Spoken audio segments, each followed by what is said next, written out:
पाठ 8 सोने का पिंजरा। एक नगर में एक सेठ था। वह कपड़े का एक बहुत बड़ा व्यापारी था। आसपास के गांव के लोग उसकी दुकान पर कपड़ा खरीदने आते थे।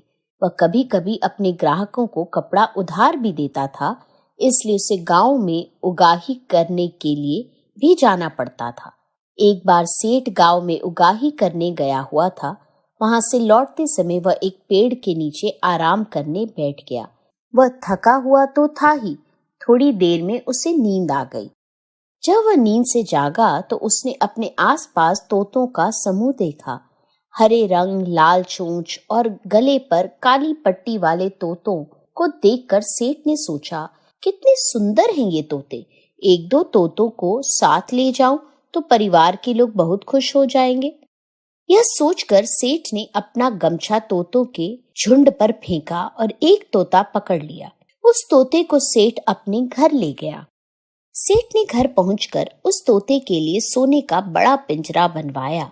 उसमें तोते के लिए बैठक और झूला रखवाया, पानी पीने के लिए कटोरी और खाने के लिए एक छोटी सी तश्तरी भी रखवाई। तोता सोने के पिंजरे में रहने लगा। उसे अमरूद, मिर्च आदि मनपसंद चीजें खाने के लिए दी जाने लगी। घर के बच्चे और सेठ तोते से बातें करते। तोता थोड़ा थोड़ा बोलना भी सीख गया। तोते के साथ बातें करने में सबको बहुत आनंद आता था। दूसरी बार जब सेठ उगाही के लिए निकला तो उसने तोते से कहा, मिट्ठू राम, मैं गांव जा रहा हूँ।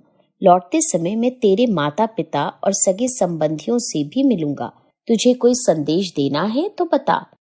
तोते ने कहा, सेठ जी, उन सबसे कहना तोता भूखा नहीं है, तोता प्यासा भी नहीं है, तोता सोने के पिंजरे के अंदर आनंद से रह रहा है। सेठ लौटते समय उसी पेड़ के नीचे आराम करने के लिए रुका। तभी तोतों का झुंड उसके पास इकट्ठा हो गया। एक तोते ने सेठ से पूछा, सेठ जी, हमारा तोता क्या कर रहा है? सेठ ने कहा, तोता भूखा नहीं है, तोता प्यासा भी नहीं है, तोता सोने के पिंजरे के अंदर आनंद से रह रहा है। यह सुनकर सारे तोते बिना कुछ बोले जमीन पर मुर्दों की तरह लुढ़क गए। सेठ उनके पास गया। उसने तोतों को हिला डुला कर देखा, पर ऐसा लगा जैसे सारे तोते आघात से मर गए हों। सेठ घर पर आया। सेठ को देखते ही तोते ने उससे अपने माता पिता और सगे संबंधियों का समाचार पूछा। सेठ ने कहा, तेरे माता पिता और सगे संबंधियों को जब मैंने तेरा संदेश सुनाया तो वे सभी लुढ़क गए। क्या उन्हें आघात लगा होगा? पिंजरे के तोते ने कोई जवाब नहीं दिया। सेठ की बात सुनकर वह स्वयं भी पिंजरे में झूले से नीचे गिर पड़ा। सेठ ने यह देखा तो उसे बहुत आश्चर्य हुआ। उसने पिंजरे का दरवाजा खोला और तोते को हिला डुला कर देखा।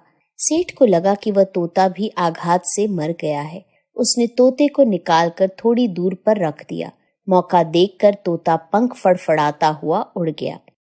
जाते जाते उसने कहा, सेठ जी, मैं आपका आभारी हूँ। मुझे अपने माता पिता का संदेश मिल गया है। मैं उनसे मिलने जा रहा हूँ। आपका पिंजरा सोने का था, लेकिन वह पिंजरा था, मेरे लिए वह जेल ही था। तोता उड़ता हुआ जंगल में अपने माता पिता और सगे संबंधियों के बीच पहुंच गया। उसे देख वे सब बहुत खुश हुए। अब तोता अपने साथियों के बीच खुले वातावरण में आनंद से रहने लगा।